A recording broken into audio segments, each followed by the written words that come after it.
Big பாஸ்லேருந்து வெளியே வந்ததுக்கப்புறம் வியானா வந்து ஒரு இன்டர்வியூ வந்து கொடுத்துருப்பாங்க. அந்த இன்டர்வியூ வந்து ராணவ் தான் வந்து எடுத்திருந்தாரு. வீட்டுக்குள்ள கம்ஃபர்டபுள் பர்சன் யாரு அப்படின்னு வந்து கேட்குறாங்க. அதுக்கு வந்து வியானா வந்து எஃப்ஜேவை வந்து சொல்றாங்க.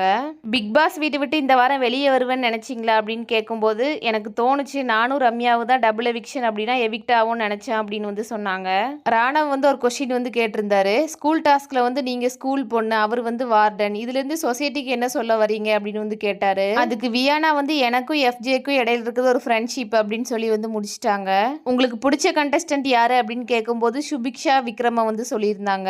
யாரு டைட்டில் வின் பண்ணுவாங்கன்னு நினைக்கிறீங்க அப்படின்னு கேட்கும்போது சுபிக்ஷா ஜெயிக்கணும்னு ஆசையா இருக்கு. ஆனா மக்கள் சப்போர்ட்டுக்கு வந்து கானா வினோத்துக்கு தான் வந்து நிறைய இருக்கு. அவர் வந்து ஆல்ரவுண்டரா இருக்காரு. கானா வினோத் தான் வந்து டைட்டில் வின் பண்ணுவாருன்னு நினைக்கிறேன் அப்படின்னு வந்து சொல்லியிருந்தாங்க. பிக் பாஸ் வீட்ல எதுக்கு இருக்காங்கன்னே தெரியல. அன்டிசர்விங் பர்சன் அப்படின்னா யாருன்னு கேட்கும்போது எஃப்ஜேவை வந்து சொல்லியிருந்தாங்க. மோஸ்ட் இரிட்டேட்டிங் கேரக்டர் யாரு அப்படின்னு கேட்கும்போதும் எஃப்ஜேவை தான் வந்து சொல்லியிருந்தாங்க. உங்களுக்கு யாரை பிடிக்காதுன்னு கேட்கும்போது எஃப்ஜேவை தான் வந்து சொல்லியிருந்தாங்க. உங்க கையில ஒரு ஃபோன் இருக்கு, யார் நம்பரை பிளாக் பண்ணுவீங்கன்னு கேட்கும்போது எஃப்ஜேவை தான் வந்து சொல்லியிருந்தாங்க.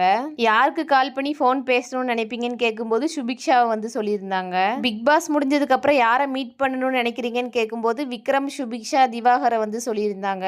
சேஃப் கேம் யார் விளையாடுறாங்கன்னு கேட்கும்போது விக்ரம், கனியை வந்து சொல்லியிருந்தாங்க. கேமரா லவ்வர் யாருன்னு கேட்கும்போது வியானான்னு வந்து சொன்னாங்க. ஒரு நாள் ஃபுல்லா பிக் பாஸ் யாராவது ஒருத்தருக்கு பனிஷ்மெண்ட் கொடுக்கணும் அப்படின்னா யாருன்னு கேட்கும்போது எஃப்ஜேவை வந்து சொல்லியிருந்தாங்க. என்ன பனிஷ்மெண்ட் கொடுக்கலான்னு கேட்கும்போது ஒரு நாள் ஃபுல்லா நின்றுகிட்டே இருக்கணும் அப்படின்னு வந்து சொல்லியிருந்தாங்க. வீட்டுக்குள்ள வந்து வியானா எஃப்ஜே இவங்களோட ரிலேஷன்ஷிப் நல்லா தான் வந்து பேசிட்டு நல்லா தான் வந்து இருந்தாங்க. ஆனா வெளியே வந்ததுக்கப்புறம் சுத்தமா பிடிக்கல அப்படிங்கிற மாதிரிலாம் வந்து சொல்லியிருந்தாங்க. இதை பத்தி நீங்க என்ன நினைக்கிறீங்க அப்படிங்கிறத வந்து கமெண்ட்ஸ்ல சொல்லுங்க.